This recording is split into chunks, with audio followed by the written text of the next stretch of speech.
Okay, so welcome. Kayla Olson is here with us this evening.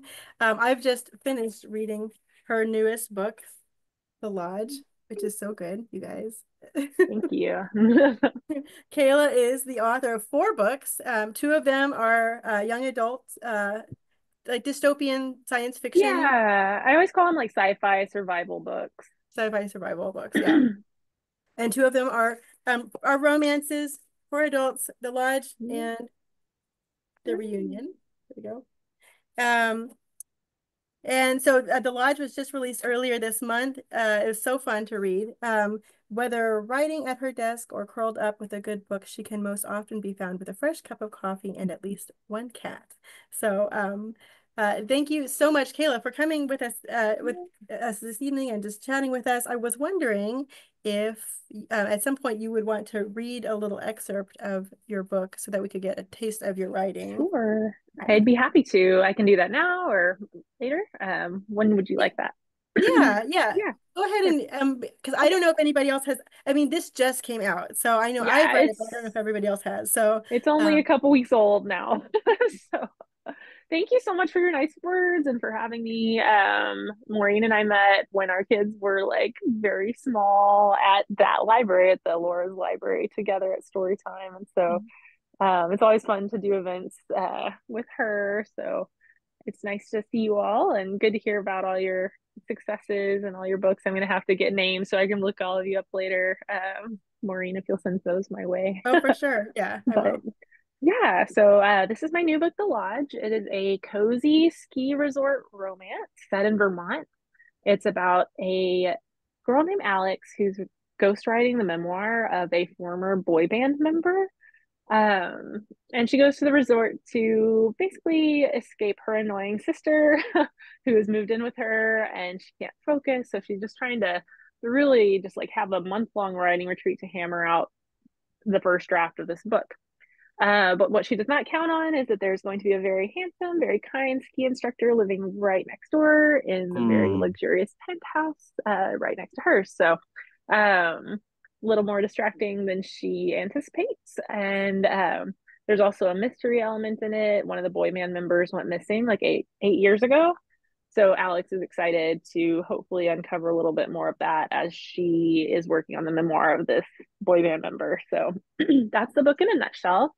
And the scene that I chose, because Maureen gave me a heads up that she might want me to read, is basically Alex is leaving her uh, penthouse for the first time and about to go explore the ski village, and she runs into her neighbor for the first time. So this is kind of their little meet cute moment. So I head out to the elevator landing, ski gear in hand. My eyes land instinctively on my mystery neighbor's door. The boots are gone, the puddle of water wiped away like it never existed. I happen to be staring at the door when it opens. Out walks a guy with shoulder length wavy hair and a slightly overgrown 5 o'clock shadow, chiseled cheekbones, and the lean, muscular build of someone who's led a very athletic life. My gaze flickers down to his feet. Sure enough, there are the boots, then back up to his remarkably handsome face. His eyes are an intense shade of deep brown. His eyebrows are dark and unusually thick. He looks vaguely familiar, a little like one of Chloe's favorite tennis players, the one from Greece. After the briefest flash of surprise, to see a stranger on the private penthouse floor at all, no doubt, let alone one who's staring a hole through his door, the corner of his mouth turns up in a cocky half grin. What? I say, hugging my skis and poles to my chest as my cheeks grow hot. It's a really lovely door. A really lovely door? That's the best I could come up with to explain my staring. I'm going to die. He turns, crossing his arms as if to study the frosted glass placard that reads Penthouse B. Oh, yeah, he says with a serious nod. People come from all over the world just to see this door. Clearly, I reply. I just got in yesterday. Have you seen any other interesting things in the short time you've been here? Coffee tables, footstools? He pulls his door shut and comes to stand beside me in front of the elevator. Only when he reaches past me do I realize I forgot to push the button. My cheeks grow even hotter. Who stands in an elevator lobby just for fun without pushing the button, only to get caught staring at someone else's door? Honestly, I say quickly, hoping he won't get the wrong idea. I haven't left my own place since I got here, so I'm taking in the sights for the first time. Ah, he says, going up on the mountain. The elevator dings, and he gestures for me to go first. The skis and poles are unwieldy. One of the skis gets caught on my way in. He has the decency to help me instead of giving me a hard time about it. Maybe not all the way up, I admit. It's been a minute since I skied. They've got great instructors at the ski school, he says as he presses a button marked with a star. Private lessons, too. Sebastian did tell me to charge whatever I want to this room. Maybe a private lesson wouldn't be the worst idea. So where do I sign up for those, the ski lessons? Right here, he says, flashing a grin that rivals any of the celebrities I've spent my entire adult life writing about. Right here, I repeat. In the elevator? He laughs. I teach at the ski school and give private lessons. So by they've got great instructors at the ski school, you were talking about yourself and not some other guy. Hey, the other guys are great too, he says with a grin, but I've got an opening at 2 if you want it. It would be perfect, actually. Enough time to explore the village a little, get something warm from the cafe. Is this how you sign up all of your clients? Only the ones who seem like they might get lost touring the furniture on the way over to the mountain. I laugh. Okay, so tell me where to meet you and I'll be there. Once we're outside, we split off down different paths. I take the one marked for the main lodge in the village. He's headed to the mountain. Oh, wait, I shout suddenly a few seconds later. He turns, thankfully still within earshot. What's your name? I call out. Tyler, he shouts back. What's yours? I'm Alex. See you at 2, Alex, he replies, loud enough that the entire resort now knows that we have plans. And then it hits me. I have plans. Plans with an undeniably attractive guy. One who didn't mind me acting like the most awkward human on the planet. No, no, no. He's a ski instructor, and that's it. Nothing serious, nothing deep. But that smile, and those eyes, and his kindness, the way he made me laugh. Chloe pushed me to leave my comfort zone, and she's insufferable when she's right. She would never let me hear the end of it if my ski instructor turned into anything more, which is why he absolutely, definitely cannot. And that's the end of the chapter. Yeah, it's great. Thank you. Yay. Good. Is that Thanks. your first chapter, Kayla? No, that is, I think, let me see. I think it's chapter 3 or so. Chapter 3? Okay. Let me see. Yep, that's chapter 3. Okay. Originally, it was earlier, and then my editor wanted me to take some time to kind of get her on the mountain, set up why she's there, kind of introduce us to who she is before meeting him, but not too late because it's a romance and you want to see him as early as possible. So, Okay. yeah. Okay. Thank you. I'm working on You're welcome. pacing myself, so that's why I asked. Oh, yeah, yeah. Yeah, I have a lot of thoughts on structure and pacing, and it took a little bit to get this one right. So, yeah, Yeah. always happy to have conversation about Okay. that. Yeah, Okay, great. I know. I have so many questions for Kayla, but I want you to also feel free to ask questions kind of throughout also, Yeah. because I know we all have things that we would like to talk about, and it doesn't have to, we don't have to go by any certain agenda here. So, but since you did bring that up about structure and pacing, that is really interesting. I wonder if you could talk any about that in terms of, I mean, there's so much you could talk about for that in terms of like either working with an editor or like, if you have certain kind of a certain kind of structure that you usually follow. Like we've talked before about the Save the Cat beat in here and the different or like the 3-act structure, or some people just like to kind of wing it. Will you talk some about kind of how you do that? Yeah. So early on as a young writer, I was an intern for literary agent. So I read a ton of manuscripts in her slush pile, and in return, she read one of mine. And one of the most valuable pieces of feedback I ever got was she was like, you need to familiarize yourself with plot and structure, like just structure, and then give your choices tough stakes.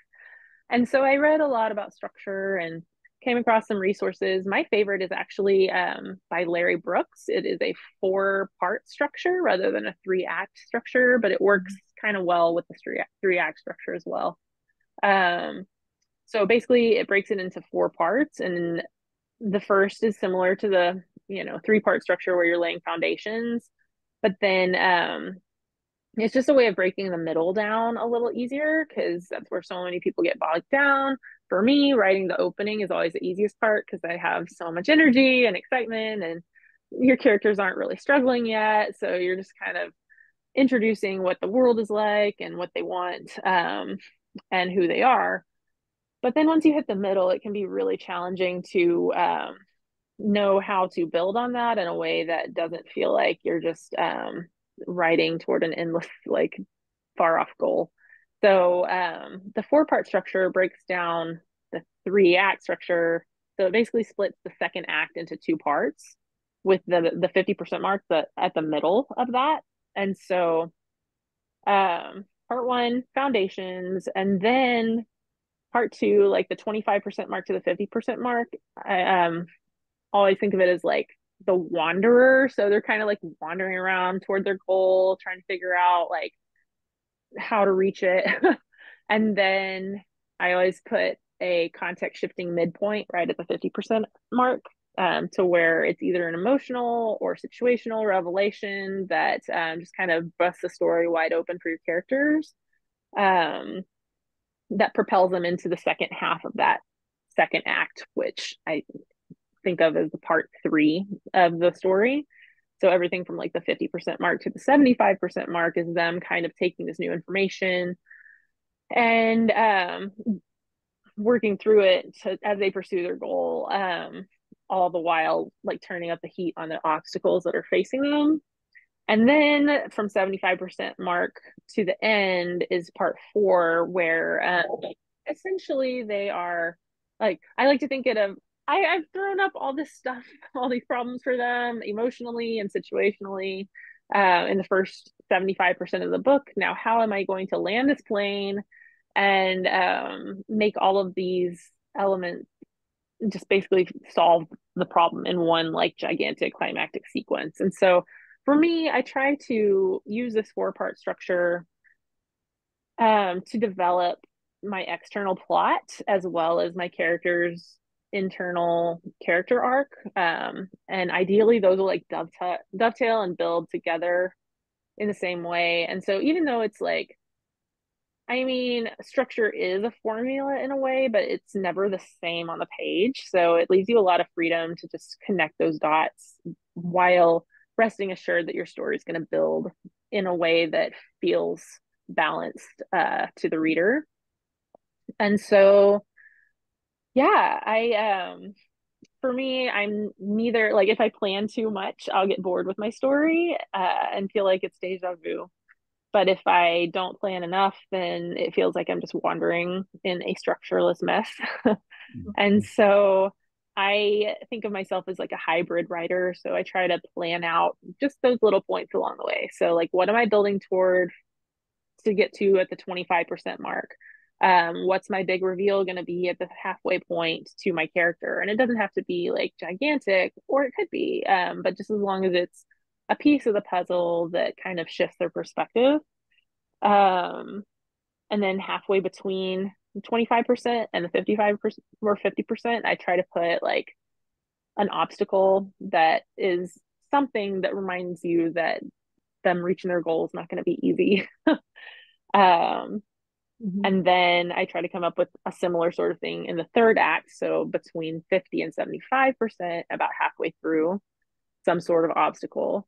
And then 75% just that final push. And so once I know those kind of signposts for both the overarching plot and then my character arc, I really love to just discover how to get to each point along the way. The discovery of that is really fun for me and keeps it feeling fresh and interesting. And as long as I'm just kind of pushing toward the next signpost on my roadmap, I can rest assured that it's going to be on track, but I have the freedom to kind of discover it as I go too. So that is a huge part of my process. I've used it for my contemporary romances. I've used it for my science fiction survival dystopian books. I've used it for a murder mystery, you know, so like it works with all sorts of plots, all sorts of stakes, and intensity levels, for whatever you're writing. So, and I think it can also apply to screenplays as well. Just I've thought about trying to write my own. I think it's cool that there's a couple screenwriters here. Just would love to hear more about y'all's work as well. But yeah, structure has been hugely important for me, and I think it's saved me a lot of rewrites on numerous projects. So it's, you know, it doesn't have to be constrictive, I guess. I feel like it gives a lot more freedom actually, because instead of thinking, oh, I have to write this whole 80,000 word book at once, you know, you're only focusing on like 8 or 10,000 words at a time. And you can break that down into a few chapters. Okay, what's the next step I need to take? Have you ever gotten to the point, like you said, that, you know, at like 75% of the way through, like you have, you know, Yeah. you're at this point where like how you have all of this stuff going on and these kind of obstacles going to kind of prevent your main character from accomplishing their goals. And how have you ever gotten to the point where you just say like, I have no idea how I'm going to tie all of this together? Or by Yes. the time you get there, okay.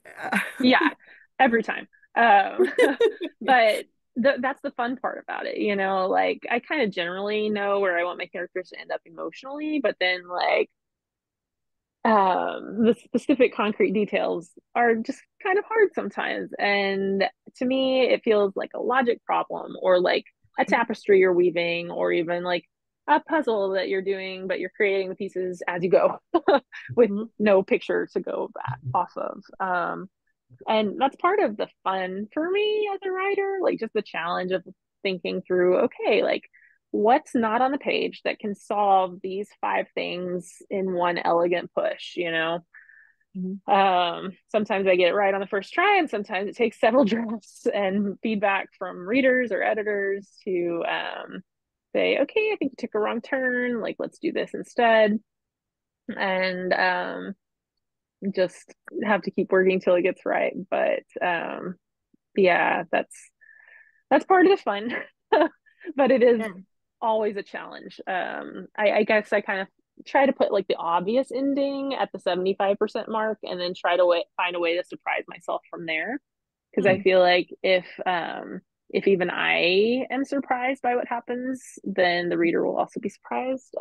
That more so for like my science fiction books, you know, but yeah, it still holds true that my contemporary romances, they're a little more predictable just because you're going to have a happy ending, but trying to make them fun and exciting in that last quarter is always an exciting challenge for me as well.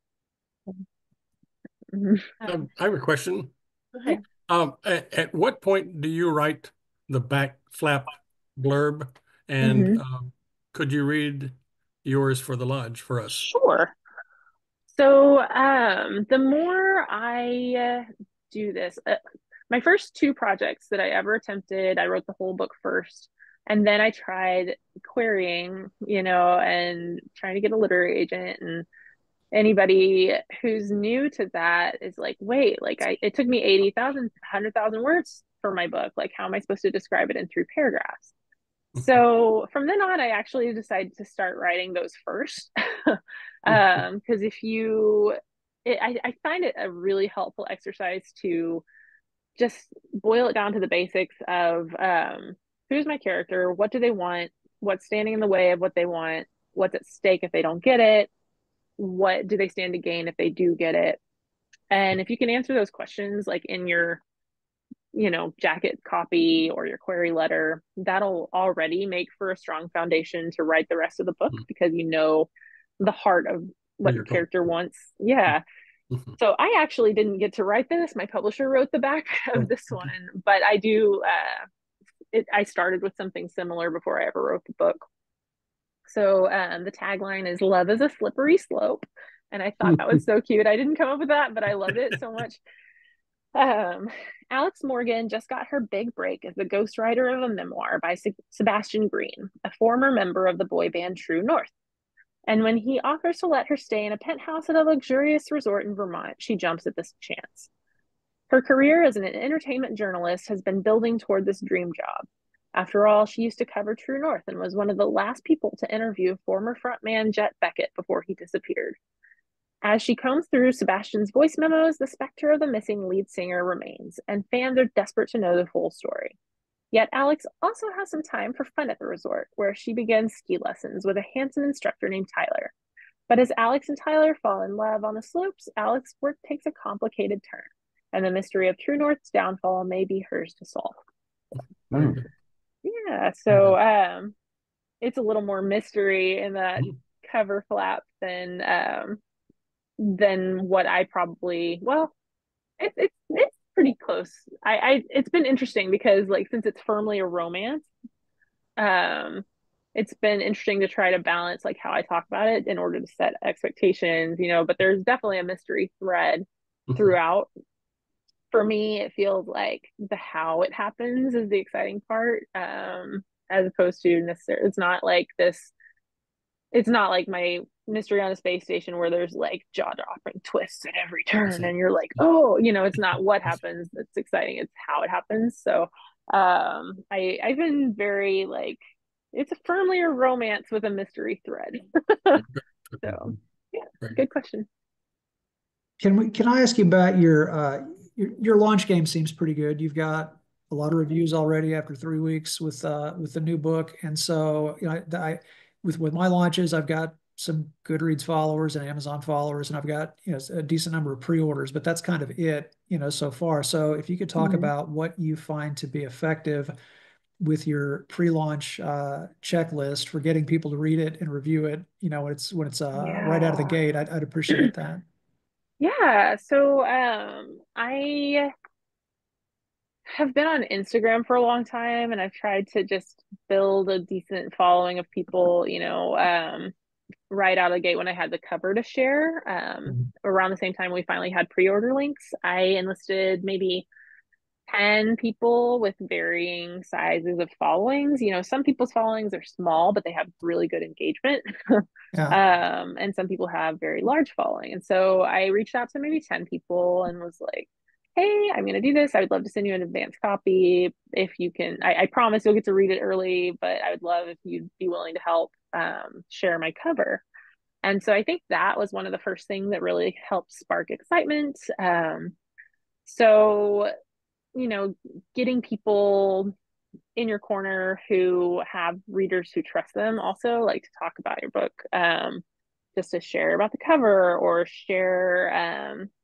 I did some giveaways when I had advanced copies to share. My publisher did a lot of giveaways too. They were extremely generous with the advanced copies. I think they did 2 Goodreads giveaways for 100 copies each, which to me feels like a lot. So, but that generated a lot of early reviews and a lot of early buzz and posts on the Instagram and social media, even before the book was out. So that helped a lot. What else did I do? Oh, I did, for my pre-order campaign, I'm not sure I have them on me, but you can see on my Instagram, if you look there later, but I designed some little like rubber stamps to put in the book. So I designed a ski lodge logo for my ski resort, and then a boy band logo, and then a little cat to represent the cat that's in the book. And so just some things that I felt like made it extra special for people who pre-ordered from my favorite independent bookstore.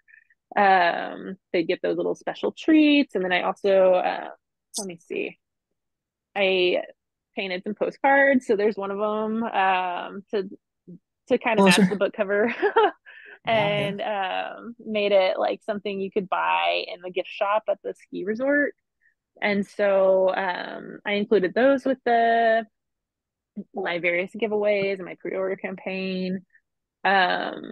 I got a list of independent bookstores, and I hand wrote like Christmas cards on these postcards and mailed them out to all the bookstores. Probably like 60 of them, and got really good feedback on those. So I did that a couple weeks before the book came out. So I think it was really like top of mind for them. And then just every opportunity I can, just trying to make it like memorable for people, like little backdrop. I've been taking this to all the events so people can have like an easy like photo opportunity and stuff like that. So I think it's also just been really nice to have like publisher support to amplify my efforts, because they've posted on their channels as well about it and reach readers that I don't have access to on my own. So, oh, I guess also though, I have taken big initiative with like people outside of the reading community. So basically I made a list of people that I just respect as humans. I'm a huge fan of like beach volleyball, for example, and have befriended a few like professional beach volleyball players. And I said, hey, I appreciate what you put into the world. Like, can I send you a book just for fun? No pressure, no strings attached. And like a couple of them ended up posting about it. And, one of my friends won the Amazing Race, and I sent her a book. I sent it to a Peloton instructor, like just cold messaging people who have the potential to reach an audience that is very different from the book world, but full of readers too, because Peloton moms, are going to pick up a rom-com a lot of times. Same with a lot of beach volleyball fans.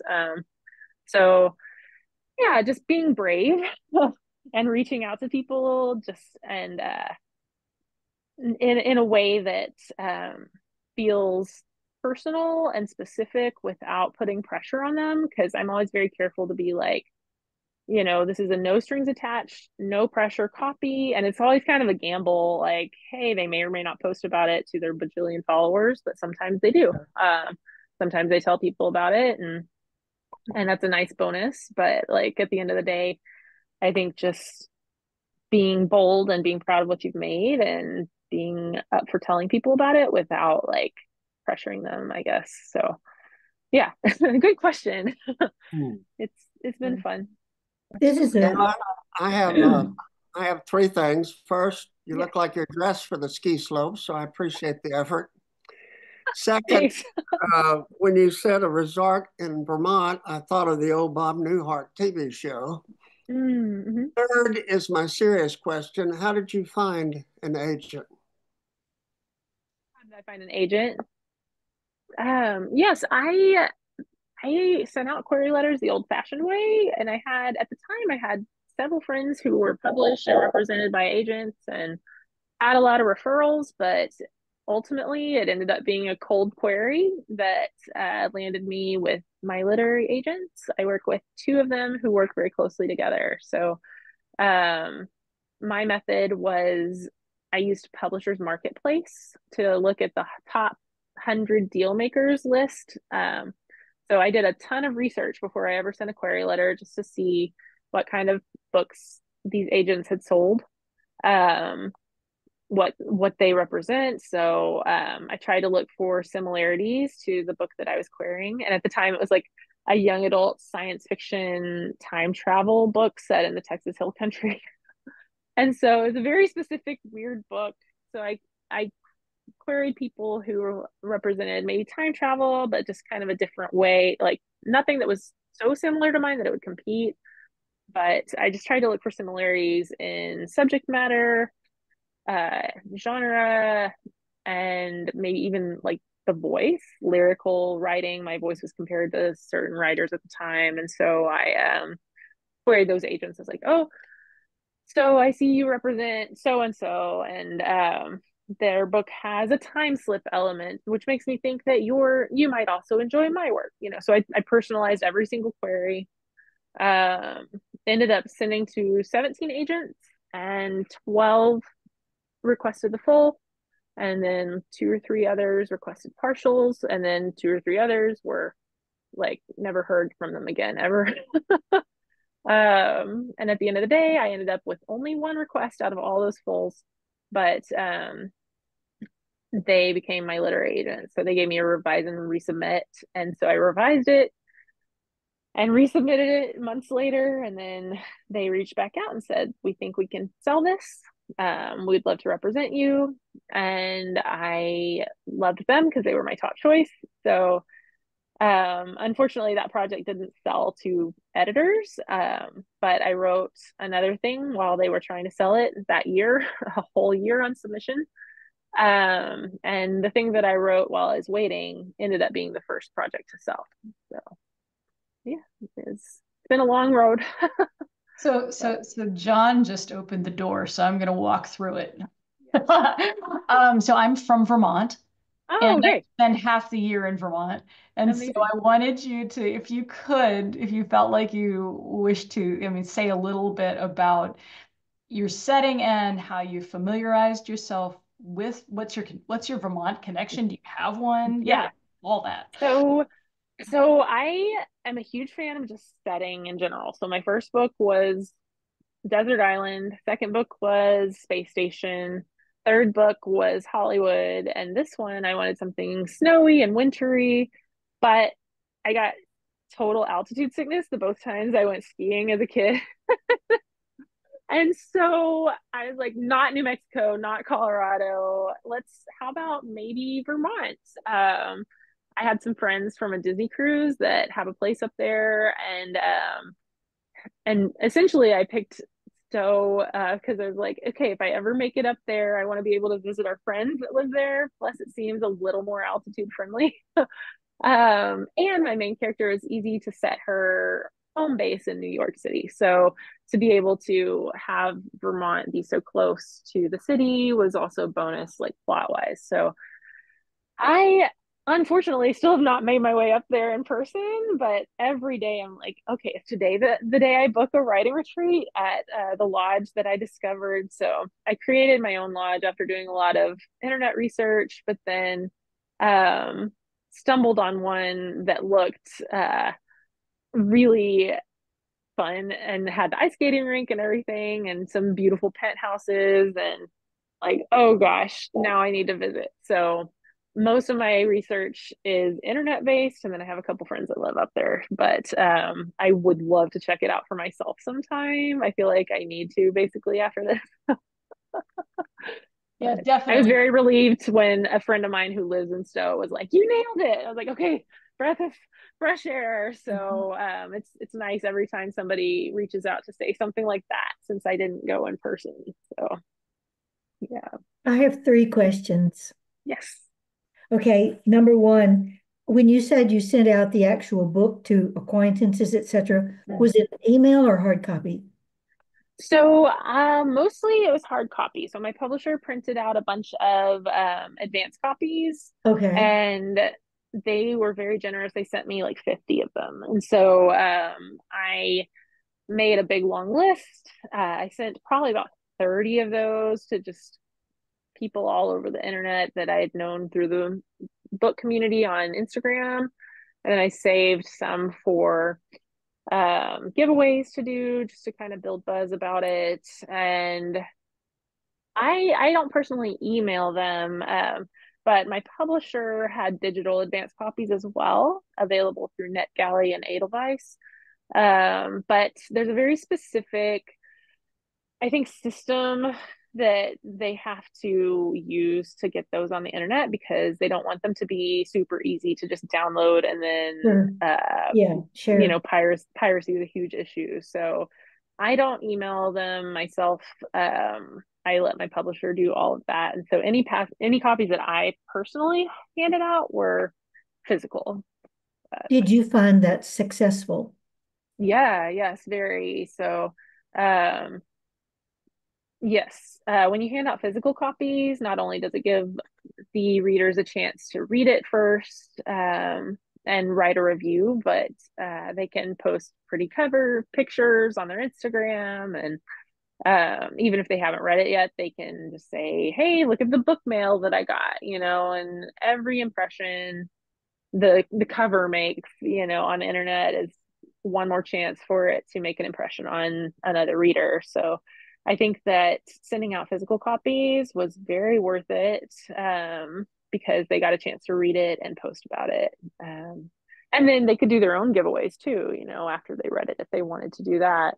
And when you do a giveaway, it's nice because I never make people follow me when I do that, because I think that sometimes people will just follow and then unfollow. But I'll say, if you're following me when you win this, you can pick somebody else to win a second copy of the book, kind of add an extra incentive for them to follow you.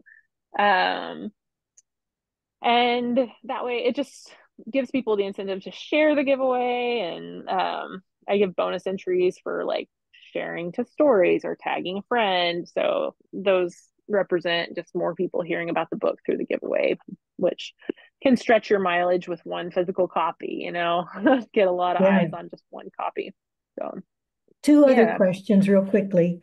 Do you use the same agent for all genre? Because I know you've written in several genre. Yes. My agents do specialize in pretty much everything. So they're huge into romance, adult romance, but I signed with them with young adult, because I had seen I saw a lot of formerly young adult authors pivot to adult romance, like Emily Henry, Christine. Christina Lauren is repped by them as well, but they didn't write young adult first. But Ashley Poston, there's just a bunch that they represent that also wrote YA. And so when I decided I want to write an adult romance, I knew that they would be totally game to try and sell that as well and have really good input.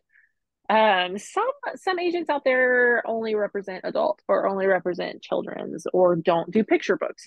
Some things they're a little more specialized, and it all depends on what sort of contacts they have. So I think, if you think you're going to be jumping between age categories, I think Publishers Marketplace is a good resource for that too, because you can see which imprints and publishers that they have previously sold to, and what sort of contacts they have. If you're seeing their contacts are all adult, like science fiction, and you're writing a young adult contemporary romance, they're not going to be the right person for you, even though they have contacts in the industry. Just they don't have the right ones that would get your book placed. So doing good research can help you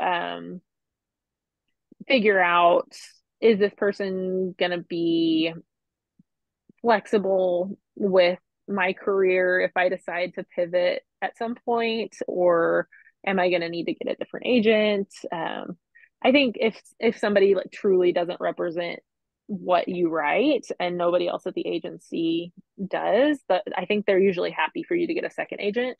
But in all other cases, you would just need to part ways and find somebody else entirely, like if there's overlap there. So best, I think, to pick a primary audience that you're writing for and try to find somebody who hits those buttons first. One last question, and this is back to querying. When you were doing it, did you ever query the same agent more than once, either for a different book or when you had revised your first book you sent them? So it's funny. Actually, when I was preparing 2 years ago for the workshop that we did for the reunion, I did a whole thing on querying.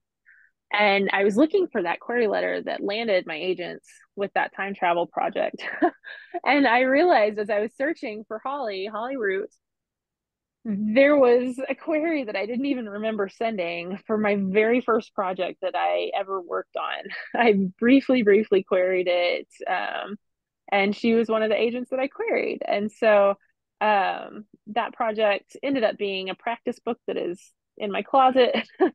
But it's funny because but later she took you on.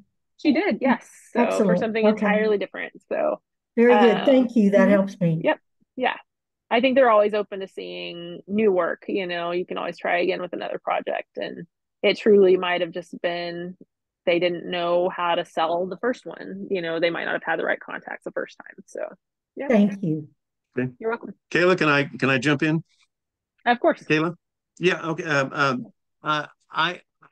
Why or how did you morph from YA to adult? And I don't know what a cozy mystery is, but Yeah. I'm sort of going from middle grade to YA, and I don't know. I'm not sure quite how to do that, but I intended them all to be middle grade, but the sequels, and it's all a sequel, but they all have way too much romance for middle grade, but they're certainly safe for YA. So why, or more importantly, why did you make that leap from YA to cozy romance, whatever a cozy romance is? Yeah. So for me, timing was everything when the pandemic hit. Real life felt so much like the fiction that I was used to writing about. And because my first two books were set in the future and the first one had to do with climate change, and second one actually had a pandemic very similar to what COVID was. Oh, no. And it felt a little eerie, you know, and I didn't want to spend all my time imagining how terrible the world could get. And you know, really, I have a big imagination, and that made me feel anxious. So instead, once I got an idea for the reunion, I was watching Boy Meets World with my husband, and just the idea popped in my head to write about two characters who were best friends in real life, but played love interests the whole time they were on a TV show together in their adolescence. And I thought, you know, this seems like a really happy place to go in my head. I think that's what I want to spend my time doing. And so, also, I don't know, I just had seen a lot of authors kind of pivoting either from young adult to middle grade or from young adult to adults. And it just felt like a nice time for a fresh change for me. I'd also been reading a lot of adult romance. And so, it's just naturally how the idea came to me when it hit me. So rather than like writing about them as young adults on the show, it felt fun to think about, okay, what if they come back like 14 years later as adults and re-meet each other as new people? So I think it's been fun to explore, you know, writing in the adult world opens more just situational freedom, I think, too, to explore different careers and people at different locations rather than just like school or a fantasy world. I don't know. For me, it felt like the adult questions they were dealing with were interesting to me at the time. And so I think that sounds very similar to your situation of like, well, I want this sort of content is sort of directing me to maybe make it YA instead of middle grade, right? Yeah. So yeah, I think it's that sounds like a great reason to make it YA to me. One of my beta readers in the first book, it was a 10-year-old boy, I believe. I never met him. I didn't know him, but he wrote me a book report, and I appreciated it immensely. But he said, I loved the whole thing, blah, blah, blah, blah, blah, but you didn't need that romance stuff. Well, there was only 2 chapters of romance, and it was extremely, extremely mild. So I thought, okay, well, I guess the next books are all going to have far more romance in them. So I guess I need to move up to YA. So I've been reading YA books now, so I can try to figure out how do you write teen romance, because I don't know how to write teen romance. Yeah, there's a whole spectrum of it too. I think you'll find a lot on the pages of YA books that is there for varying reasons, but mine always tended to be just kind of romance and kissing, you know. But well, they don't kiss until chapter 13, so you know it's nice. Yeah, my son is reading a lot of stuff too, and he's finally like reading some YA and gets a little shy, you know, about those parts. So I'd say he's very used to the middle grade series that build in a way that, you know, they have friendships across genders, but not necessarily anything more I think Harry Potter's a good example too of how the characters Yeah, grow and change, and it first few books are firmly middle grade, and then definitely feels more like a YA series after right, that. So right. yeah, Okay, one more question. What's a cozy romance? cozy romance. Um, well, for me, this book just my agent was like, I want you to write the coziest thing ever. And so I said, okay, I can do that. So for me, this romance is a book that hopefully will make you feel like you're snuggling a blanket while drinking hot chocolate by a fireplace with lots of twinkle lights. So it's all about like how I want the reader to feel while they're reading it. So There's yeah. something called wintering that's a new fad. Have you heard of it? What is it? It's called wintering, when you just No. pull up under the covers and have hot cocoa and sit in front of the fireplace. So this is probably That to publish the book. yes, that is perfectly in line with with this. I have I a like to say that question. I conjured up the snowstorm here in Texas a couple of weeks ago with my release date. Yes. I have a question about timing. So it sounds like you do a lot of marketing. Do you write more and market a little bit less than that? Or are you dividing it 50-50? Or how's that working so that you're still productive writing? It's a lot. So I was actually just on deadline for my next book that should come out next year, and I was writing that all last fall, like during the marketing of this book. And so much of my time is spent focused at my desk in silence. Social media is a huge distraction though, so it does feel like a second job entirely to just focus on building and maintaining an internet presence to interact with readers, but not everybody is as involved with that. I know authors that just kind of pop in every now and then, and it is working okay for them too. So I just enjoy, you know, engaging with my readers and with other writers on Instagram, especially. So, and also my, the publicity and marketing team at my publisher, they tend to take the lead on a lot of that stuff too. So their efforts are going on in the background at the same time mine are, um, which relieves a little bit of pressure for me.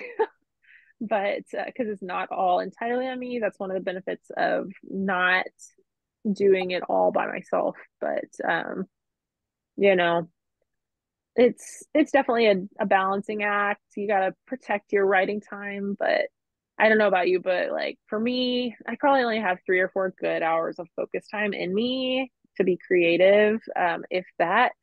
And so I try to structure my day by putting those when I'm most creative and alert, which for me, I'm a morning writer. I love to do it like right after I get my coffee, morning, lunchtime. Afternoon, I tend to like get really tired.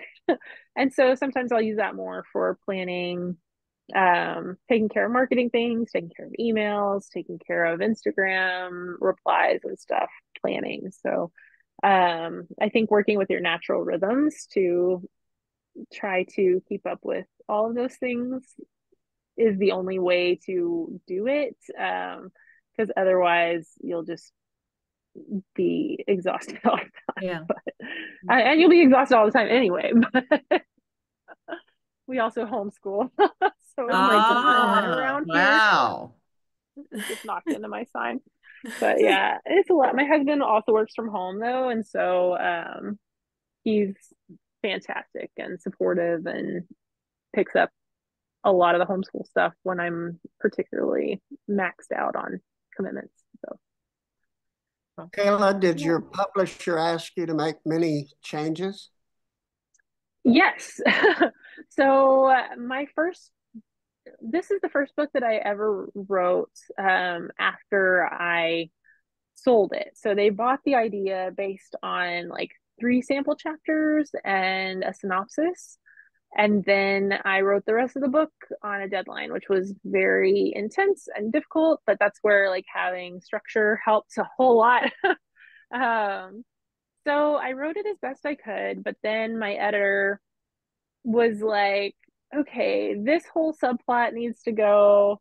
We need to restructure a bit of the mystery aspects. and there were just a number of things that needed work, especially with the subplots, and then one big part of the ending of the book. And so that was a huge challenge of ripping out like this foundational thing. Originally, my main character had a job as an entertainment journalist, like still, instead of just being a freelancer. So she had this job she was trying to hold on to while writing the celebrity memoir, and she had not been honest with her employer about that.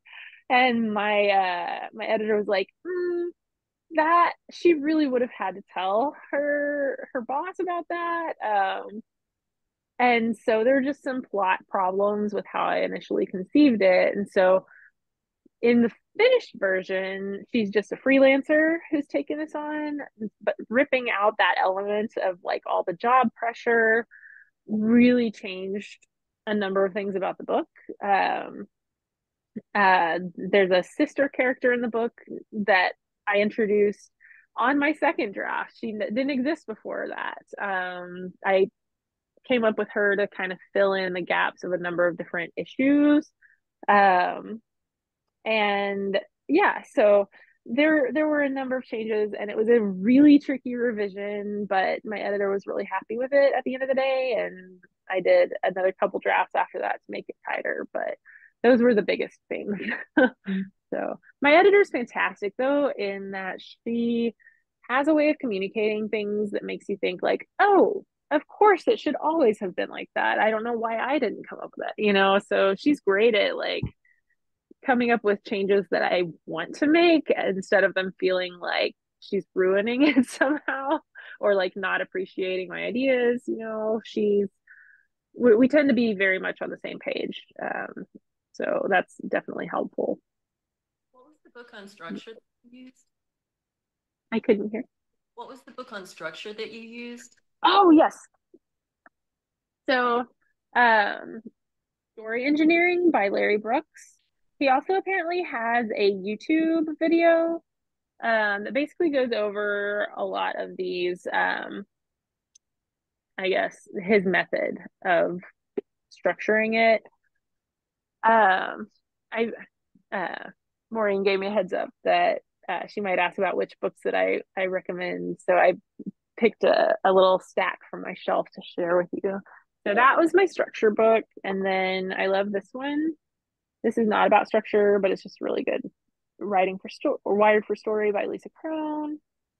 These are some of the foundational books that helped me. And of course, we have Stephen King on writing. If you haven't read that, it's very, very good. And then I also... Can you re-show the first one? Did you say it's Larry Brooks or Parks? Brooks. Okay, Brooks. Okay, got it. Okay. There we go. And I would search for his YouTube video on story structure because I think he does a good job summarizing what's in the book in a little better way than the book itself. Okay. And then Cheryl B. Klein, The Magic Words. These are a bunch of essays from Cheryl Klein. She was an editor on Harry Potter. And I read this around the time when I was first writing my first couple of projects ever.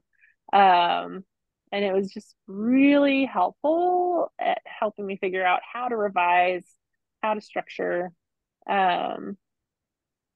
all sorts of essay subjects like principles of good writing, ages in children and YA literature, using and developing your gifts, crafting a strong story concept, how to write a novel, identifying your point, creating multidimensional characters, like all these sorts of just subjects that are really, really helpful for at any point, but especially when you're first starting, to just try to get a feel for characters and how to get them out of your head and onto the page. So those have been my main craft books that I really, formed my foundation, I guess. Kayla, did you say that you wrote a murder mystery? Yeah, The Splintered Silence. Oh yeah. Okay, all right. I don't usually pitch it that way because the dying is mysterious element of it, but it was definitely a tricky book to write. I always it has a lot of layers to it, just plot and character wise, because it's an ensemble cast on a space station, you know, so it's a locked door mystery where a pandemic has wiped out all the people, all the adults on the space station essentially, and the kids were immune somehow. And so they basically are trying to survive and step up into their parents' shoes with no training and no resources and running out of food. Meanwhile, the first teen dies, and so far they've been immune. So it's a question of, are they really immune or what else is going on? Yeah. Yeah, that one, that was my second YA book. It's been a little while since I've talked about that one in detail, but I had a really challenging but fun time writing that. I always feel like it's, I always think of it as like braiding a 5-stranded braid with one hand tied behind my back. There was so much going on and just trying to layer it as I go. I couldn't just weave the layers in later. That was a tricky one, but I'm happy with it. So one girl brought it to one of my events in Georgetown. I was like, oh my gosh, you have that book. I feel like nobody has that book. We have it over here in our, I should have brought it. It's over how fun. Yeah, we have it. It's right over there. So I was going to ask you, you said that you were working on deadline for your next project last fall. Is that another cozy romance? Are you allowed to talk about it, or? I am, finally. Yes, we haven't officially announced online yet, but my editor told me I could talk about it at my events. They're just waiting until she's officially read it, and we have like an actual date that we're shooting for before telling the internet. But so it is another adult romance. It is about a girl who gets broken up with for being too high maintenance. And she's like, wait, no, I'm not. I'm so chill. Like me, she can't leave her house without packing like 3 bags and all of her special coffee. So she takes, offense at this breakup situation because she's always been praised for being over prepared her whole life, and she's not used to people treating it like a flaw. So she sets out to prove just how chill she is by signing up for a 3-week-long wilderness hike in California. Where she can only take a backpack and can't really control her food or sleeping situation, so it's a challenge for her. And then the love interest is the hiking guide. So tentatively called The Great Outdoors, and we're looking at next year for publication, but that will probably depend on how much work my editor wants me to do in the revision. So yeah, I'm excited about it. Sounds really good. Kayla, can I ask you about it looks like all of your stuff is through traditional publishers and none of it is self-published. And I'm at the other end. Everything I've got is self-published. And I think the main selling point for me so far has been that I can just floor it and go at a high rate of speed. And there's some other things too. But so I'm curious always to talk to people that are taking another path. So what is it about traditional publishing that you find to be the best aspects of it? So I think congratulations on all your self-pub books already. I think that, just like you said, like being able to do things at your own pace and putting a good volume of books out there is a huge advantage to doing what you're doing. I think it helps build a readership quicker than, my last romance came out 2 years ago. So it's been, a slower climb for me to be able to build a backlist. But for me, there are a few things that drew me to the traditional side. Number one being, I like that they pay me and I don't have to like pay for it to become a book. All I have to worry about is just writing the book, and then they mysteriously turn it into a book and get it in the stores, and they're the ones turning it into an audiobook and an ebook and worrying about the formatting and the covers and the price point and all that. The distribution aspect has been incredible through the traditional publishers. Like right now, my book is in airports. Last time it was in Walmarts and airports, and I found out that this one's in Sam's Club. The other one was in Kroger, like grocery stores. So being able to have access to shelf placement and all those, and in addition to like Barnes Noble and all the indie bookstores, that has been huge for me to be able to just know that wherever people are in the country, they, or even in Australia, you know, they'll be able to pick up a copy of my book from their bookstore or the grocery store.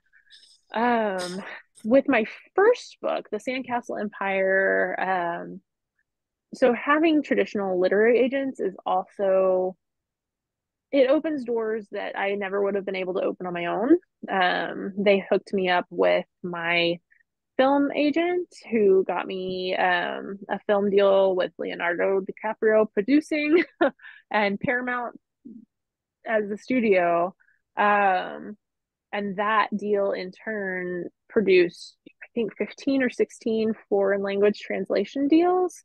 So all of these things are like basically individual book deals, more money coming in for the same piece of intellectual property. And even though like my film deal was swept off the table when they got new leadership at Paramount, we got our rights back. So we could sell those again, make more money off of those, and perhaps it will actually become a TV show or a movie one day. And so being able to do that, you know, having the film and foreign rights aspect available through the literary agents is a huge, huge bonus of going the traditional route. I think it's infinitely harder if you're doing that all yourself, even though it's not impossible, but just those channels were definitely more accessible the traditional route. So yeah, that's it's been exciting and I'm grateful, but I definitely think there are a lot of advantages to going the self-pub route as well, especially in today's world. Readers, you know, they'll pick up whatever's in front of them, you know, and there's more ways than ever to get your work in front of people. So that's you know, it just depends on what you're writing and what your goals are, I think. So. Leah is she had a couple questions, and she was wondering about this book in particular. Oh yeah. Who would play, if you were going to cast the main characters, Alex and Tyler, who do you think would play them? And in terms of boy bands, what boy band is best? And who, did you use a boy band to model? Did you have one in mind that you modeled True North after? Yeah. Great questions. I am always terrible about answering like Dreamcast questions because in my head, like they're kind of faceless blobs. But until they get on the page, you know. But for Alex, maybe someone like Anna Kendrick, maybe. Somebody else told me they saw like Emma Stone as her, and I could see that too. For Tyler, physically he looks like tennis players that I watch on TV, but they would not be great actors probably. So I'm having a hard time coming up with a Tyler person, but I'm always open to suggestions. Timothy Chalamet. Timothy Chalamet, you think? Maybe. He seems a little short for the ski instructor. Yep, I agree. Maybe the long hair and too boyish, and maybe too boyish. Yeah, he's too young, I think. Yeah, cool. I like that. A little. But can I ask, how did you get your project in front of DiCaprio? Through your agent? Yes, through my film agent. So that first book had an environmental aspect to it, and so my film agent had connections out there and was like, I think that, you know, this would be up his alley since he's very into environmental awareness and protection and all that. Advocacy, that's the word I'm looking for. So that I think caught his eye. And there was also the bad guys in that book were the Wolf Pack. And apparently that's what like his whole group of friends called themselves. So I think that, little things like that, they just like caught, they make your work stand out. I think similarly, my editor, her name is Caitlin Olson, spelled exactly the same way as my Olson. And when my project landed in her inbox, I honestly think that made it stand out because my name was so similar to hers and it made her do a double take. Wow, that's But, pretty lucky. Yeah, little things like that. You never know what's gonna like stand out to people. Did you say that your agent queried Leonardo DiCaprio's agent about the book before you had a book deal? So it was an interesting situation. So the film agent, she had been a film scout or a book scout before she went to be a film agent. So she used to be the person kind of like connecting agencies to film agents, but then she transitioned to being an agent. And it was right after she started doing film agent work, and she reached out to my literary agents and was like, hey, this manuscript that you had shown me, I think I know exactly who to send this to. Can we get things rolling? And we were just about to go out on submission with it anyway, but I think that really jump started everything. So she sent it out to film people. I didn't know it was going to Leonardo DiCaprio at the time. But she sent it out to film people at the same time my agents sent it to publishers and editors. And I got the call on a Monday from my literary agent saying that Harper Teen wanted to buy the book.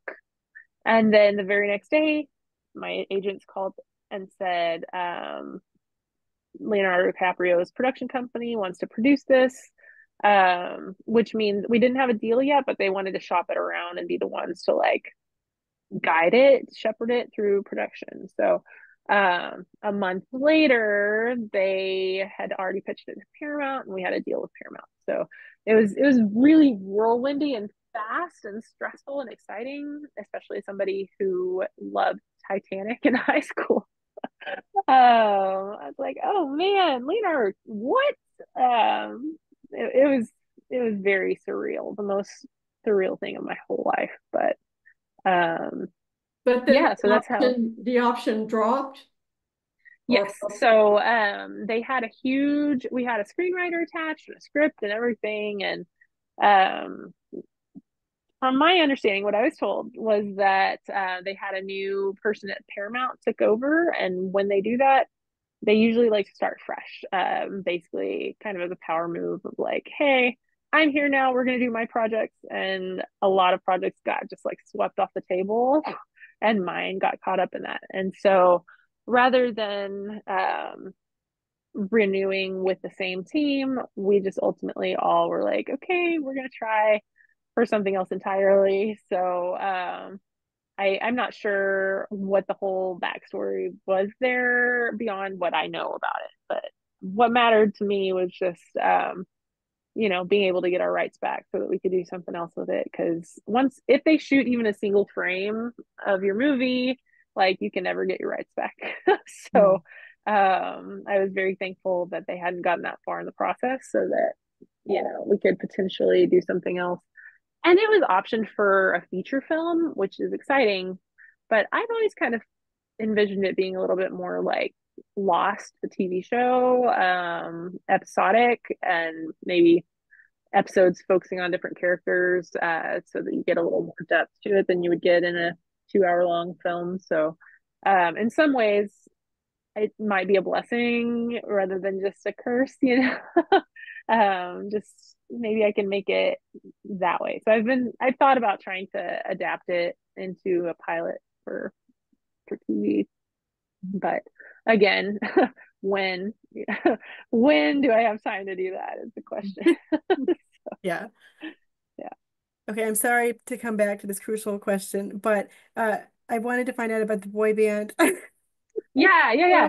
what Leah had asked, what boy band is best, and was there a model for True North? So I grew up in the height of NSYNC, Backstreet Boy fandoms, and NSYNC was always my favorite, but I also did love a lot of Backstreet Boy songs. Loved Hanson, 98 Degrees, and later One Direction. I tried to not make it too similar to any one group. Leah, I see. That's hilarious. I know she talked to you on Instagram about that too, I Yes. think. Yeah, she has firm beliefs in NSYNC. So I love that. But it's so funny. At one of my events, somebody, when I said NSYNC, they were like, "Oh, so is Sebastian Green kind of like Lance Bass?" And I was like, "Well, maybe blonde hair, but no, Lance I think is much nicer and not as desperate as Sebastian Green." And in my head, it reminded me of an old like Disney Channel movie, Xenon Girl of the 21st Century. There was a boy band act named Protozoa with his spiky blonde hair and like silver pants, and I think he subconsciously might might have been my Sebastian influence there. So I have someone for your ski instructor, Glenn Powell. Okay. I've heard somebody say that. Mm-hmm. Yes. Thank you. Yeah. I could see that. He would be good. Do you have a writing group or like beta readers who you often send work to, or is that not something that you usually do? I used to. Things got really dicey around the time that I got agents, and then the whole film deal situation. My writing group was full of people that I don't know. It was just hard to be at varying places on the path with people that turned out to be not so supportive. So that was a really painful growing experience for me. I have made more friends since then, but deadlines are so tight now that I usually don't get to share my work until much later. So my agents sometimes get to read it before it goes to my editor, but the last two projects have gone like straight from first draft to my editor. Which I think speaks very highly to how much I trust my editor, because she's fantastic and a safe place even for my earliest draft, even knowing she's gonna probably give me lots of notes on it. So but I do have a couple friends that will read maybe the second or third draft, but they're also equally busy. So I think it gets harder and harder to share your work with beta readers as you both get busier, just because you don't have time to wait for them to read and they don't have time to read and give feedback. And so it's just this endless cycle of like, well, okay, I'm going to do my best. And then ultimately, like, my agents will give feedback if we haven't sold it yet, or my editor will give feedback. But since they're the people ultimately that I'm trying to please anyway, I usually will seek out like outside feedback if there's something I have a specific question about. So like, hey, they gave me this feedback, I'm not so sure I agree, or like, I don't know what to do with it. Can you read it real fast and like bounce some ideas with me? So usually that's what it looks like for me now to share work. Also because I'm very slow and I'm not very good at like returning the favor. So I hate to ask people to read when I know that I can't like reciprocate in a timely way. I'm glad I'm not the only slow one, Kayla. I'm slow. I'm really slow. And also, like, I found that I'm so much more, I feel like my place is often as like a supportive cheerleader. I like to help people along the way without like actually critiquing their work because it's so easy to crush somebody's spirit on accident, you know? And I don't ever like being that person. And I'm so like, I don't know. I feel like my best intentions sometimes can still be painful. You know, it's never fun to hear like, oh, I think this needs work, but I don't know. I don't love being a critiquer. I know it's hard, right? It's really hard to do it in a way that's helpful and not and not overwhelming also. Yeah. Learned the hard way that like you don't have to give feedback on every single thing. Yeah. I know we just have a couple minutes left. Does anybody else have a comment or a question that they want to make sure that they get in there before we wrap it up?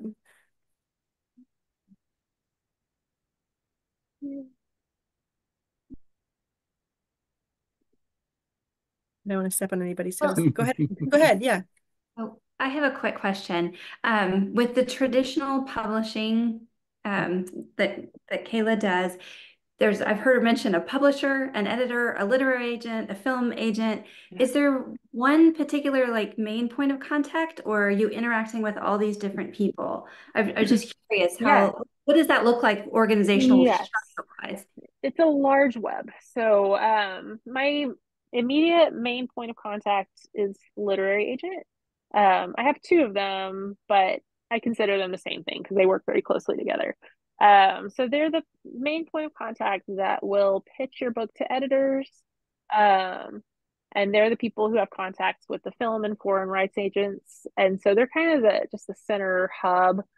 And also, like, just by definition, an agent is somebody who acts on your behalf. So even though you're dealing, like, I have a good, close relationship with my publisher now, but for matters of like, say there's a question about the cover or like the marketing or anything like that, like anything that might be tricky territory that could sour a relationship anywhere, like my agents are there to like ask those things so that it doesn't get in the way of the creative process. So, but I do have a very close working relationship with my editor and my marketing team and publicity people now. And so a lot of things just go directly between us at various points, but I usually copy my agents in on everything, even if they don't weigh in. It's nice for them to just kind of have it there as a record of communication. So yeah, so literary agents can branch off to foreign rights and film agents, and then also to your editors who work for the publisher.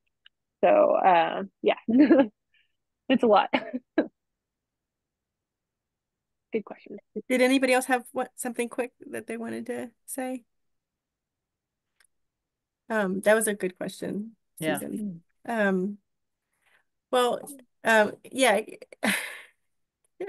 Leah says, thanks for indulging my non-writing questions. I loved it. but fascinating nonetheless. So I hope Leah has enjoyed all the writing questions as well. She and I both just recently read this, and I know she's just read it as well, and she loved it as well. So thank you. Yeah. So Kayla, thank you so much for coming to us and chatting with us this evening. It's always so interesting to hear about writers' experiences and inspirational. Oh, it is. Thank you. Thank you. Yeah, thank you, Kayla. I really appreciate the chance to talk with all of you, and I see all your faces. I'm looking at the Zoom, so I can see everybody, and thanks for taking the time to chat for a little bit. And I enjoy chatting because, it's a long road of writing, whether you're doing it self-pub or traditional. Like there are bumps all along the way, and nobody's journey looks exactly the same, and I think we can all learn from each other no matter where you are in the process. So I always appreciate stuff like this too. So thank you all so much for joining in, and I hope all of your projects are very successful. And yeah, so thank you. All right, you guys, next time we're going to be talking about back flap book blurbs. Okay. All right. If you guys if anybody wants to share theirs with the group, send me an email. Okay, we can look at it together next time. So, right. Thank you guys. Thank you. I'll see you later. Thank you guys. Thank you. Take care. Thank you. Bye, Kayla. Thank you. Bye. Bye, everybody.